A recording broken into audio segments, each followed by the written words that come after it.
distinguished guests, valued supporters of the Taxpayers Union, hard-working parliamentary staff, and members of Parliament. Welcome to the 2019 Jonesie Awards, celebrating the best of the worst of government waste, greed, graft, fraud, and flagrancy. My name is Louis Holbrook, Communications Officer at the Taxpayers Union, and along with researcher Tabitha Lork and emotional support hog Porky the Waste Hater, we are your hosts for the 2019 awards. Now, more than 200 nominations have been received for today's prestigious awards, and our Academy of Experts have scientifically selected just 10 nominees that exemplify the most rapacious and voraciously wasteful spending across local and central government in the last 12 months. And some of the troughing we will highlight today is staggering in scale. But the finalists include smaller cases for their absurdity and for how they encapsulate a culture of egregious incompetence or fiscal incontinence. 3 gleaming golden sows will be awarded. The first Jonesie for waste at the local level, a separate Jonesie for waste within central government, and finally, the most heinous ham, the big pig, the Hogzilla, will be awarded to one individual for lifetime achievement in waste racked up over the years. So Tabitha, let's start with local government. Who will bring home the bacon today? Well, Louis, it's quite the lineup, and our judges were spoiled for choice.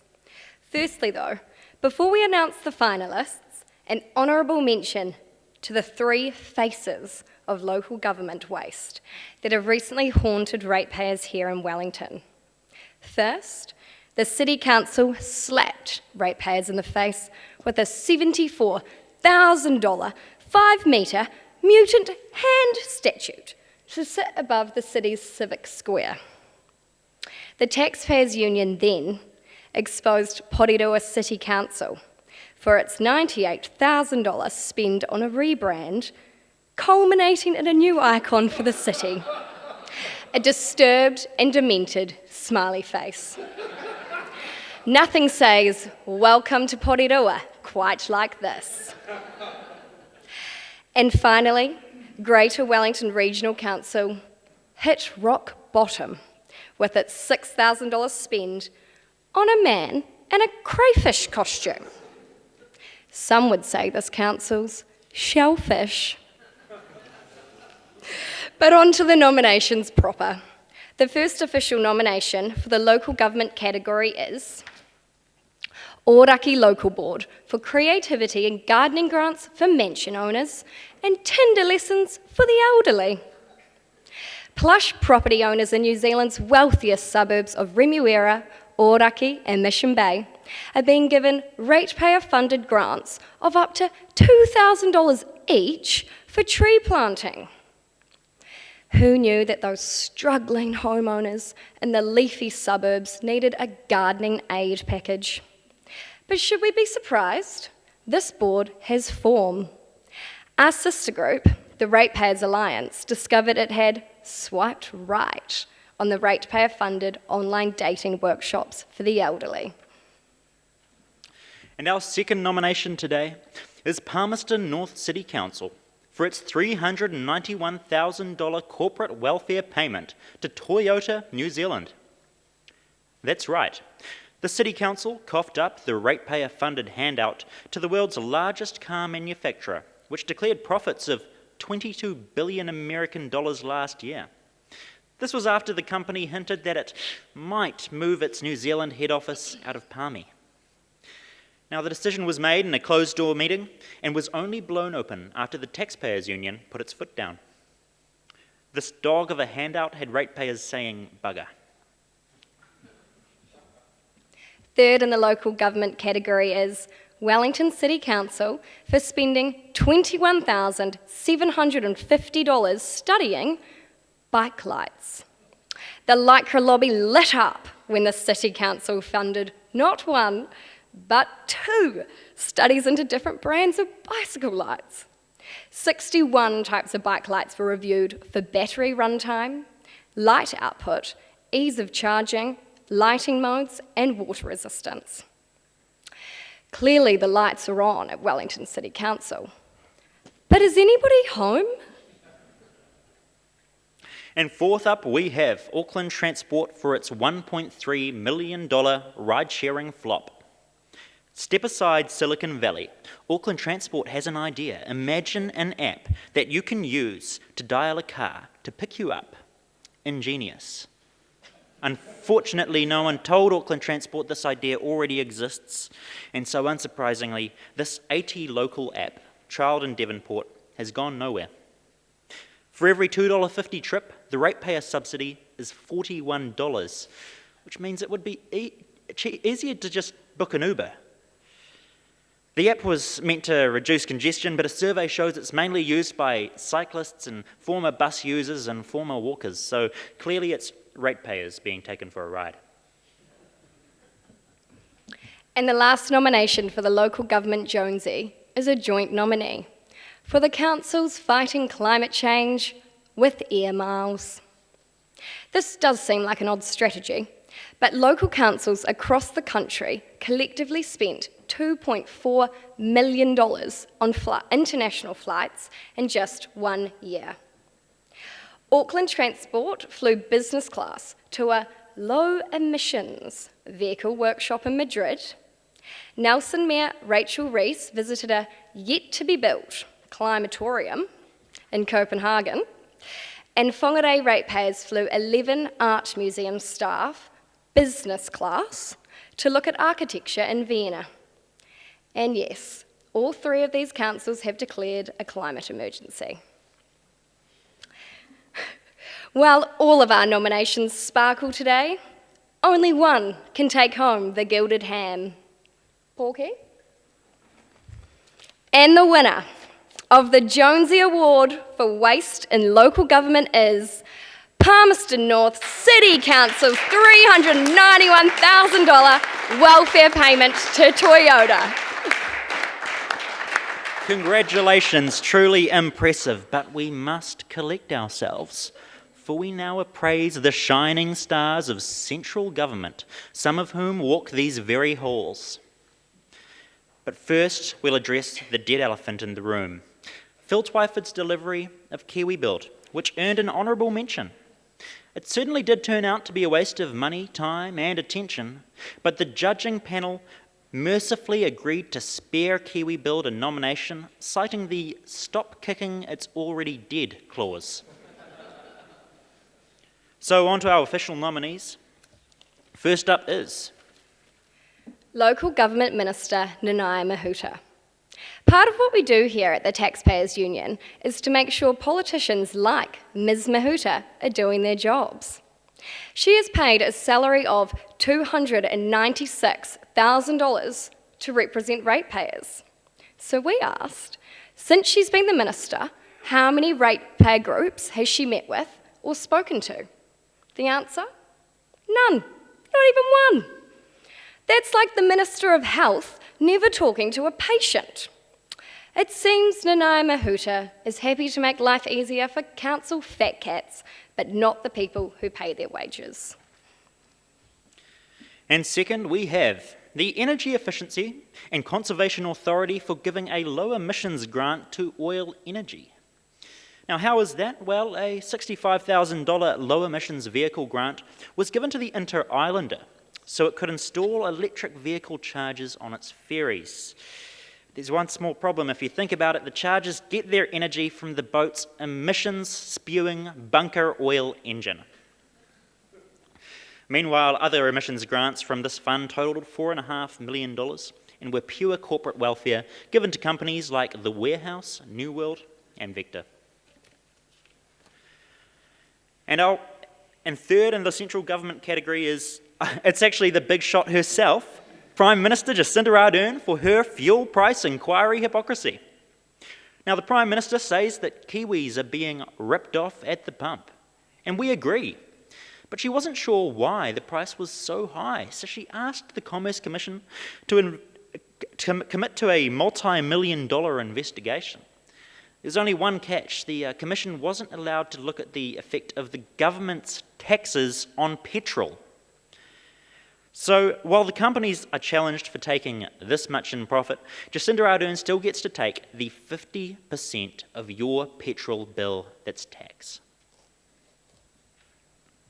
Fourth up, we have Minister Tracy Martin for thinking deaf people can't read. Our Associate Education Minister decided it would be wise to spend $800 of your money on a video of a sign language interpreter. This would make sense to translate a live speech, but in this case, it was to translate an emailed press statement. $800 is the smallest nominated spend this year, but the judging panel was stunned that a Minister of the Crown evidently thinks that deaf people are illiterate too. And our final Jonesie nomination for central government is Finance Minister Grant Robertson for his $133,000 glossy wellbeing budget rebrand. Now, the Finance Minister sets the fiscal tone for the whole government, and the official printed budget document is usually a bland affair. But Grant made this year's wellbeing budget sexy, with ritzy graphic designs and custom photography. This blew out costs by more than 50% compared to the design of the 2017 budget. Now, the twist in this story, as we know, is that we tracked down the model posing on the budget's front cover, and ironically, she now does live in Australia seeking economic opportunity. Well, that's quite the lineup of ludicrous largesse, but only one can receive the Primrose Piglet today. Porky. And the winner of the 2019 Jonesie Award for Waste in Central Government is the Right Honourable Jacinda Ardern for her fuel tax inquiry hypocrisy.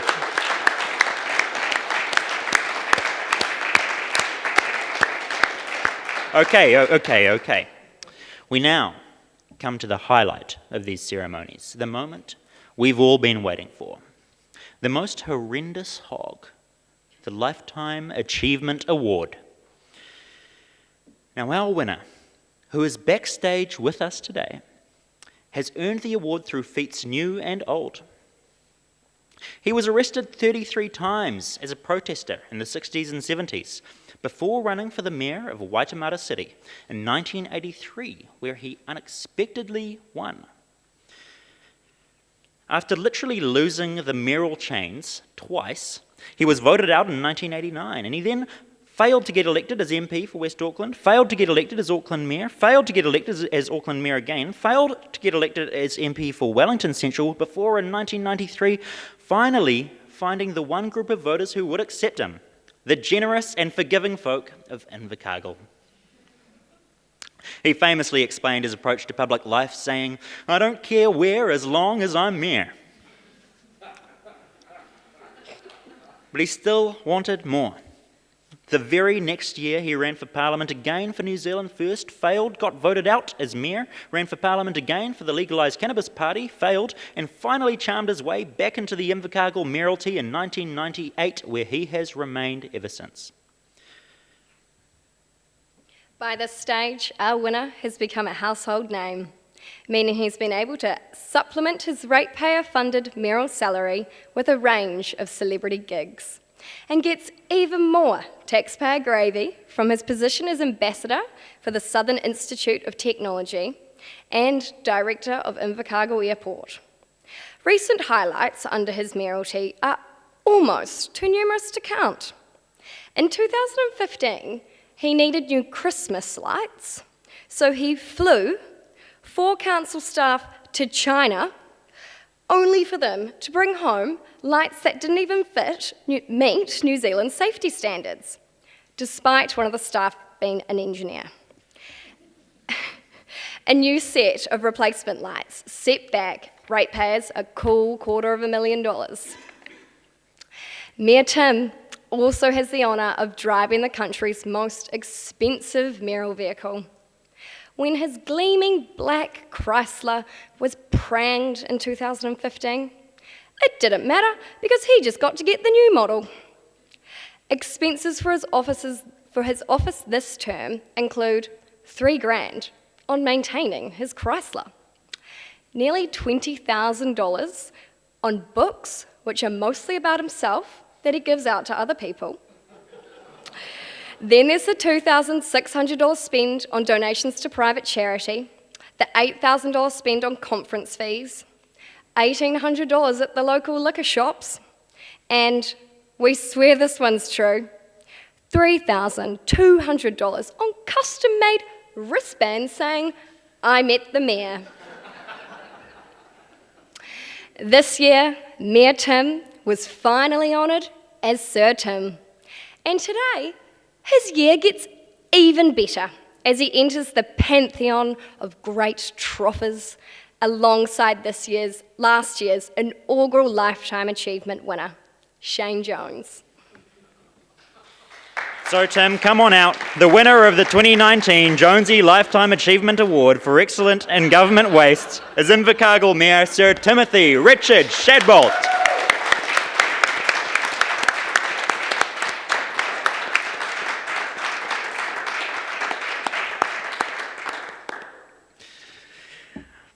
So to close today's proceedings, we would like to thank you, the humble taxpayers and ratepayers, for paying your own way, plus a big chunk extra for the kind of wanton waste that we celebrate today. We have fun here at the Jonesies, but there is of course a serious message. All of this spending is your money, your time, your sweat. This ceremony is a warning to our malevolent money wasters in Parliament and town halls. Rein it in unless you want a golden porker of your own to mark your disturbing disrespect for taxpayers. And finally, it wouldn't be the Jonesies without an after party. Members and supporters are welcome to join us for nibbles at the Taxpayers Union office. Our staff at the back will give you directions. And Tabitha, Porky and I can take questions from the media after a few brief photographs. In the meantime, thank you for coming, and on the slim chance that politicians continue to waste public money, we'll see you next year.